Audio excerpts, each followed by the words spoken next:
Hey there and welcome. Today we are going to create equations from table of values and graphs. Let's go ahead and get started.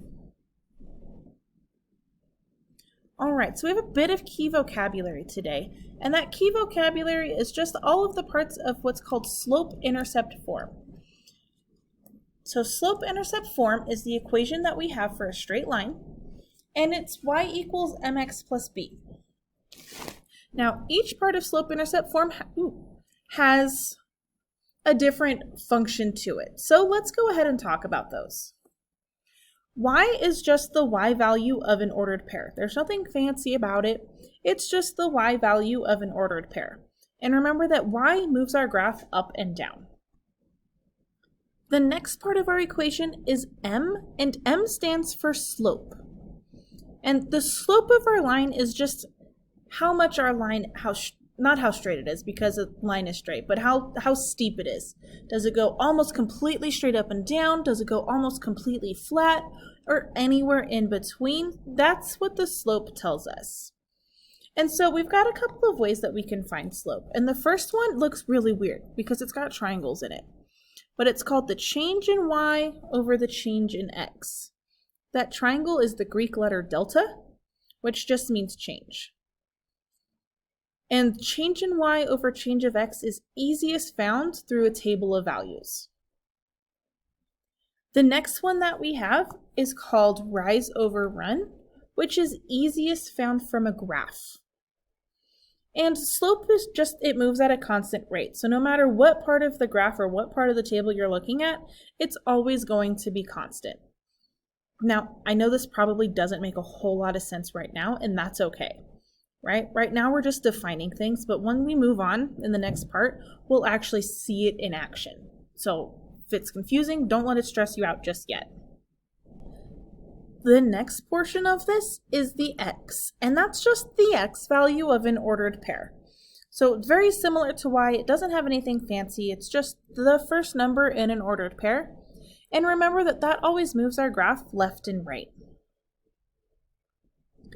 Alright, and the last part of this equation is our b, which stands for the y-intercept. And the y-intercept is just where our graph is going to cross the y-axis. And what this really means is it's the y value when x is 0, whether it's in a table or it's on a graph where it's crossing that y-axis where x is 0. We also call this the beginning point because when we graph these, that's always the point that we start with on our graph. So let's go ahead and put these into practice. All right, so here we have a table of values and an empty graph. Let's start with the table of values and identify the slope. To figure out the slope, we need to find how our x values are changing.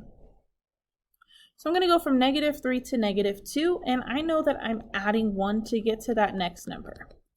And -2 plus 1 is -1, -1 plus 1 is 0, and 0 plus 1 is 1. So that's how I got those numbers there.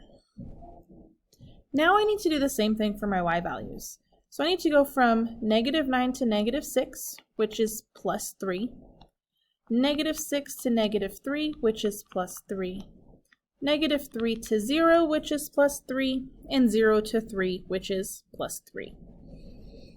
So now that I've figured out the change in my x and my y values, I need to remember that slope for a table is going to be the change in y over the change in x, which we need to be careful of here because we always want to say that side goes first because it's on top, but be careful because y is actually on top. So I'm going to say the change in y, which is plus 3, over the change in x, which is plus 1. So my slope from a table is going to be 3 over 1. Now the next part of this is the beginning point. And remember that the beginning point is where x equals 0. So in my table, I see that right here is where x is 0, and that's the y value that follows it. So my beginning point is going to be 0, 0, which means that my y-intercept, which remember is my b value, is just the y value of that ordered pair from the beginning point. So in this case, 0. Now that I have my slope and my y-intercept, I can write the slope-intercept equation, which remember is y equals mx plus b, where we replace m and b. We just said that m, our slope, was 3 over 1, so I'm going to say y equals 3 over 1 x plus my y-intercept of 0. Now, all of that was found just using the table of values. We didn't even touch the graph. So now I want you to take a moment and graph out these points so that we can use the graph to find all of this information as well. All right, so now I have my points actually plotted out, and I connected my dots and I drew 2 arrows at the end of those lines to represent that this line is actually going to continue forever in both directions. We just took a small little snapshot of it. So if we remember before, we said that slope for a graph is just rise over run, right? So to solve for rise over run, we really just need to find 2 pretty points on this graph. And what I mean by pretty points is I can easily figure out what the x and y values are without having to guess. So I'm not looking for things like 3.5 or 2.25. We don't want those because we're guessing on how accurate that number actually is. I want the things that I know for sure. So any of these points that we just plotted work perfectly because we know exactly what they are. Now for rise over run, you only need 2 pretty points, and it doesn't matter which 2.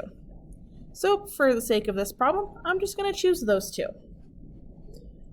Now we need to figure out how many lines we need to rise to go from one point to the next. So I rose up 1, 2, 3.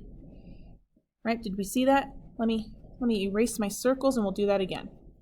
So from this pretty point here, I rose up 1, 2, 3 lines. So I'm going to write plus 3 because I went in a positive direction. So that was my rise. Now I need to run to get to that next point. Now, I only moved 1 line, but I need to figure out, did I move positively or negatively? Since it was to the right towards my positive x, I'm going to write positive 1. So my slope for this problem is going to be 3 over 1, which we said earlier from the table. Now, like I said before, it doesn't matter which points you choose. We can start at this very bottom and we can rise up 1, 2, 3 and run 1. From here, we can rise up 3 and run 1, and rise up 3 and run 1, as many times as we want.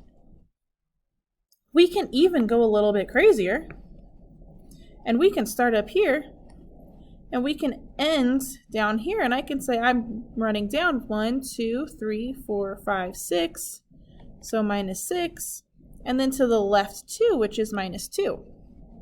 So then my slope would be negative 6 over negative 2. But we know that a negative divided by a negative is positive.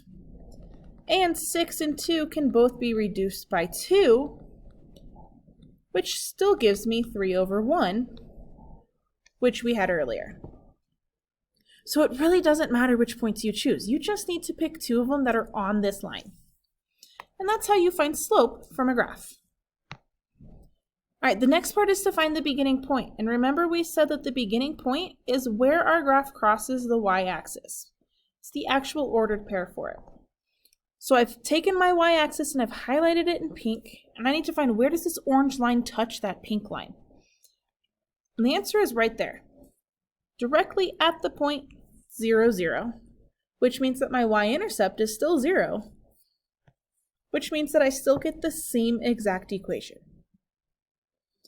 And for the sake of this problem, that's all there is to it. It does get more complicated, and the video in the 8th grade section is going to show it being a little bit more complicated, but for where we're at right now, this is a really great start. So until next time, I will see you later. Love you, bye!